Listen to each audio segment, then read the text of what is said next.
Yeah, can you hear me?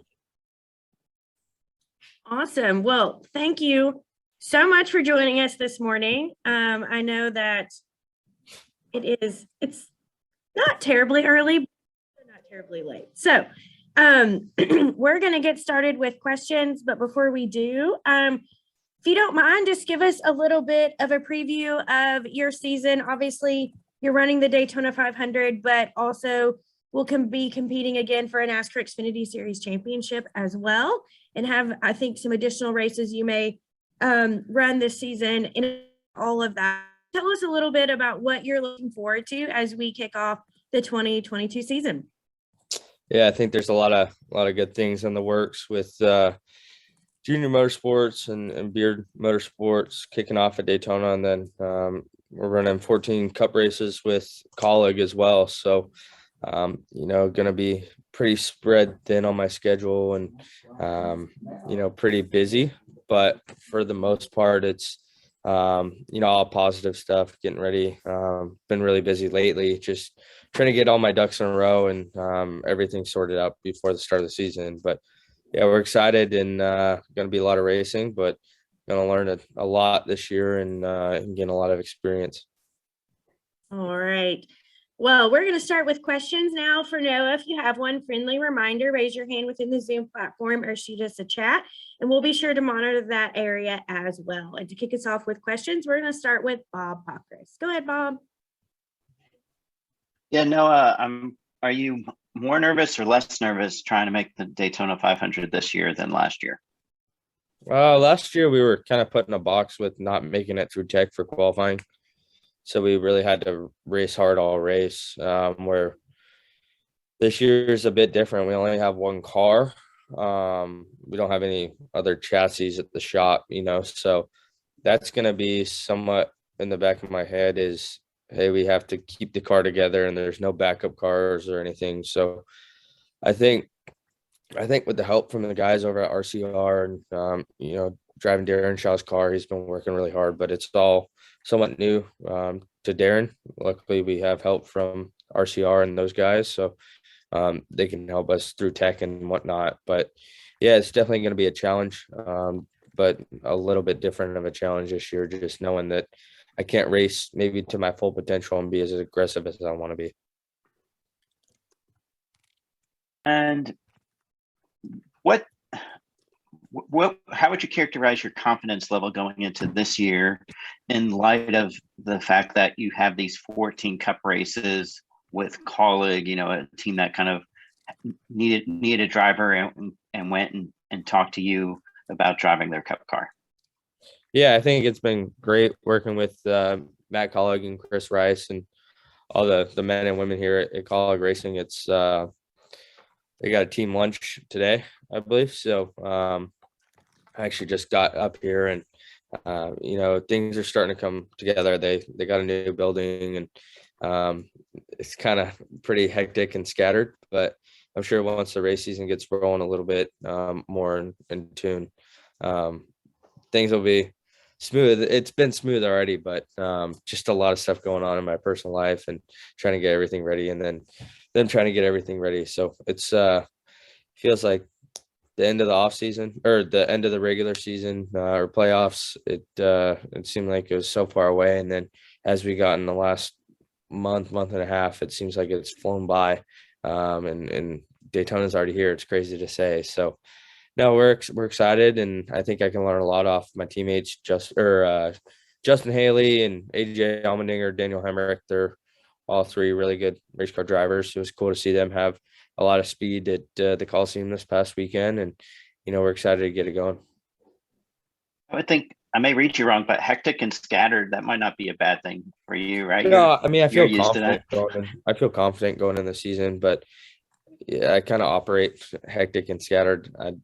I'm not the neatest person or most organized, so I kind of operate.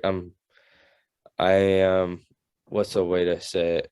I'm very, it might be disorganized to other people, but I know where everything is, kind of deal. So I seem messy, but I'm organized in my own head.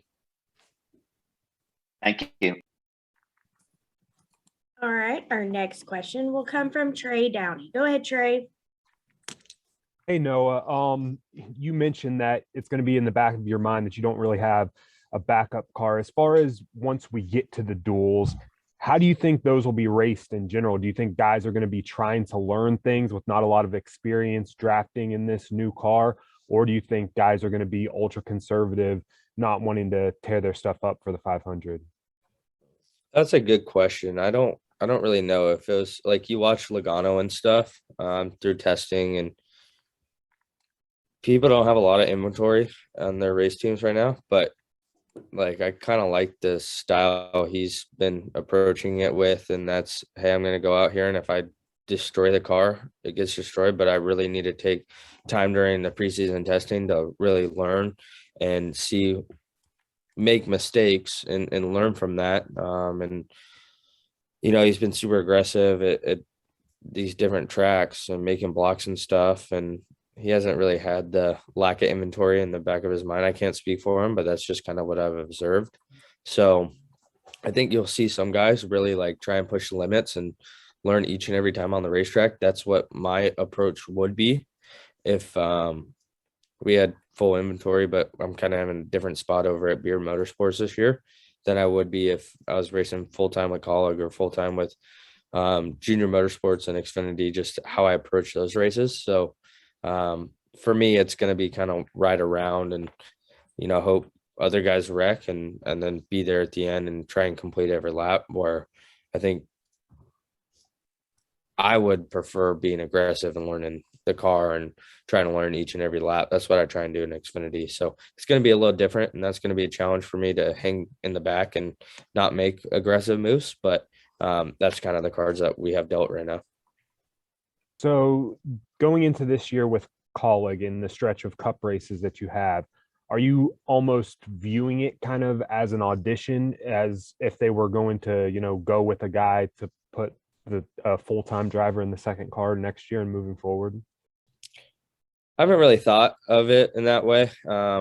It's a incredible opportunity that we got with Matt Colleague and this Colleague racing team. And my goal is to start the season, or I just, first handful of races, try and finish every race and every lap and make it to the end of these races. And then we can kind of reevaluate after that and set new goals and benchmarks. But, I might be a 35th place guy, or we might be able to have the speed and I adapt well and be able to go run in the top 10 or top 5.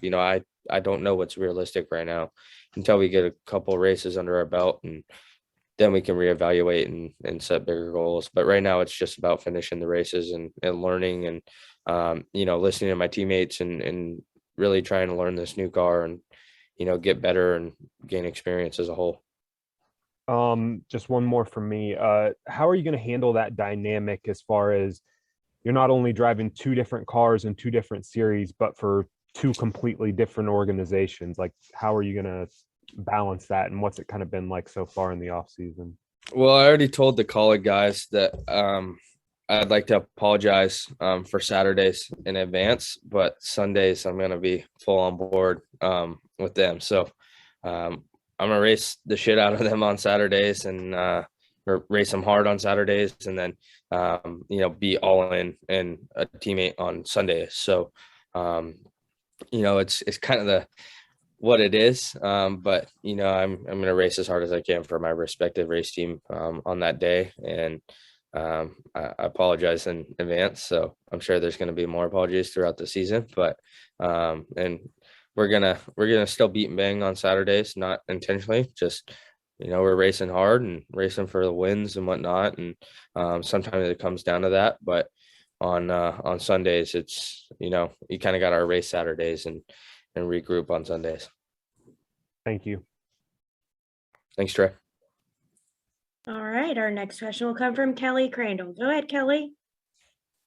Thank you. Hey, Noah, so going back to what you said about only having one car, is that the side effect of this next gen car? Everybody's kind of limited right now, or is Beard Motorsports being a small team where you only going to have one car either way?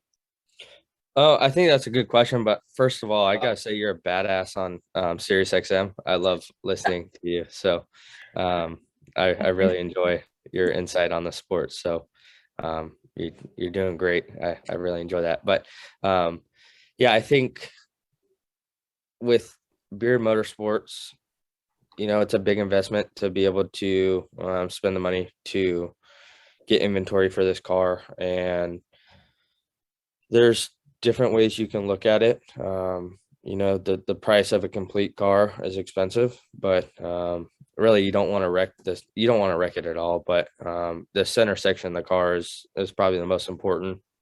And if you wreck that, you kind of destroy the whole car and you got to restart from scratch. So I like the different aspect of it is you could, let's say you bend a front clip or something, you can put a new front clip on. It's obviously expensive, but you're not having to get a whole new chassis because the center and the rear are still good. You could just bolt on a new one.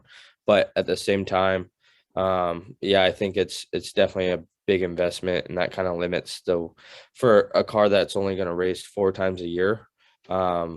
It's not like we have more cars. We just have one. So there's no backup. There's none of that. And it's a big investment to get a second one. And you might have to get a second one, or you might have clean 4 races on the super speedways and not get involved with any wrecks and be okay. But that definitely limits the opportunity to go out there and race to my full potential for sure. And the second thing I wanted to ask was going back to what you said earlier about being spread thin this year, of course, with everything you're going to be doing, but you're going to learn a lot. What's on your agenda in that regard in terms of what are you hoping to take away from all of these races? Are there things in the back of your mind that you want to learn or you have to get better at? Being shot in the dark here. Do you know where that phone number goes? Somebody's on mute. I think for me personally, it's just learning from my teammates, AJ Allmendinger, Justin Haley, and then Daniel Hemrick.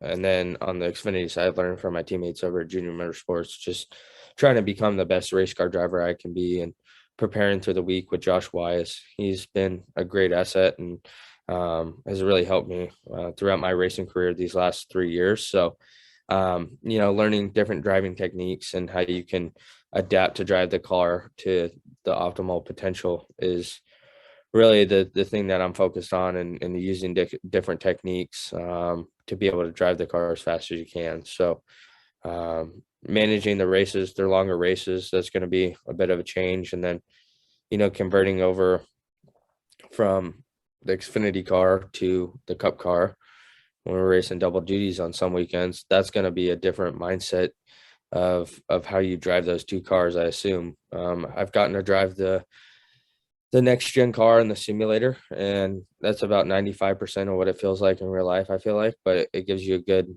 understanding of what it's supposed to feel like. And I haven't felt much of a difference between how I drive the old car compared to how I was driving the new car. It feels close to the same. So got to kind of wait till we get out there in real life and drive the car on the real racetrack to notice those difference. But to me, it's a car, it's a chassis with 4 tires, a steering wheel, brake pedals, gas, all that stuff. And you just got to figure out how to drive it to its full potential. Thank you. Thanks, Kelly. All right. Our next question will come from Dustin Albino. Go ahead, Dustin. Hey, Noah, how are you? Good. How are you, Dustin? Good. Hey, so I got an Xfinity question for you. New crew chief in Luke Lambert this year. Overall, how well have you gotten to know him over the offseason, and how have you kind of meshed? Yeah, he's super cool. He, I was a little bit nervous I've been with Dave Ellens the past 3 years, and we really had a great connection, really good team chemistry and communication. Transferring over to a new crew chief, I was a little hesitant on how I was going to really manage my time and try and build that team camaraderie and that communication level to be able to have a good pairing. But we've hit it off right off the bat. He's a younger guy. He's, I think, 39, and he has similar interests to me. He likes to go wake surfing, has a dirt bike, likes to ride a dirt bike, all that kind of stuff. And we really hit it off. So I feel right at home with him, and we went down to Dakota and tested a skip barber car around that track. I feel like I needed to improve around that track. So we went down there and he kind of got to observe me for the day, and we get done with a session out on the racetrack and come in and debrief and whatnot with the instructor Carter. So it was really good to be able to go to Dakota and work together there a little bit. We weren't working on car stuff, but he could kind of see my focus level and stuff. And you mentioned that he was impressed. I probably come off as the guy who isn't focused and jokes around, but when it comes time to be serious, I can flip that switch and be focused and be serious. So he's really excited, along with myself and the rest of the Bass Pro Shop team. So we're ready to go. And I've been telling him these last couple of weeks, I'm ready to get to Daytona. I can't wait. Like, I just want to get on track and work with you and be able to work with that team. And so it's all positive, all thumbs up, and we're really excited to get on track. Cool. Thank you, Noah. Thanks, Dustin. All right, we'll take another question from Chris Knight, and then we'll take our final question from Tucker White. Go ahead, Chris. Hey, Noah, thanks for your time today. Appreciate it. I was just wondering if you had a race that you were looking most forward to with college racing, and why, and is it unrealistic to think that you probably could get a Cup Series win in 2022? It's going to be a big challenge to get a Cup Series win. I'm not saying it's out of the cards, but there's a lot of great drivers in the Cup Series, and it's a big jump up there. So, at the beginning of the season, I really want to try and earn those guys' respect and, show them that I can race them hard and clean. And then once we get kind of the way our schedule is set up is my favorite tracks, the ones I have circled, are towards the end, the two being Martinsville and then Homestead. I'm not really sure how this new car is going to be up against the wall at Homestead, but I feel really comfortable there in the Xfinity car. And just, I don't know if it's that aero package or how the Xfinity cars, the older cars with truck arms and stuff, how they work at Homestead, but I really, become comfortable up there against the wall. And so I don't know if it'll be the same techniques, being able to run the wall there, but I've really come into my own there at Homestead. So I'm excited about that. And then Martinsville as well. I feel like that's one of my best tracks. And, just having different driving techniques around that track, depending on how the car is handling, I can really, move around the racetrack and try to, drive the car to its full potential, no matter how it's handling, moving around and driving it different ways. I have a bunch of different options there to be able to drive the car. So I'm excited about those two. And, they're all going to be learning experiences. It's going to be a big challenge to be out there, but I really don't have any expectations going into the season other than learning. And then once we get a few races down the road, we can kind of regroup and reevaluate where we're at on speed, and we'll have a clearer vision on what's a realistic expectation. And with Team Penske out of the fold, as far as a full-time team in the NASCAR Xfinity Series, what door does that open for other teams such as Junior Motorsports to have an opportunity to win more races and ultimately contend for the Xfinity Series championship? Austin Cindric's a great race car driver, and Team Penske, they bring really fast race cars to the racetrack, but I feel like we can compete with them week in, week out. I don't know if it really changes. I feel like when one door closes, another one opens, and there's going to be a lot of good race teams out there on the racetrack this year, and a lot of great drivers. So to be able to go up head to head with everyone, it's still going to be the same challenge. It's not like we were just racing the 22 car last year. We're racing everyone. And I think the opportunity is the same to go out there and win races and compete against all those guys. It's still going to be a challenge. Thank you. No, appreciate it. Thanks, Chris. All right, Tucker, go ahead with your question. All right, Noah, this season in the Cup Series especially, there's only going to be one real off weekend, and in the Xfinity Series, I think it's just 4.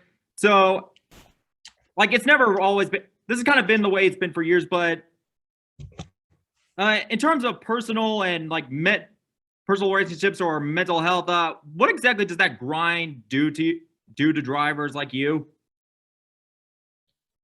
Like the off weekends? I'm not sure the question really. Like the season-long grind of the schedule. I think, yeah, it's definitely mentally taxing and physically taxing on your body. And mentally,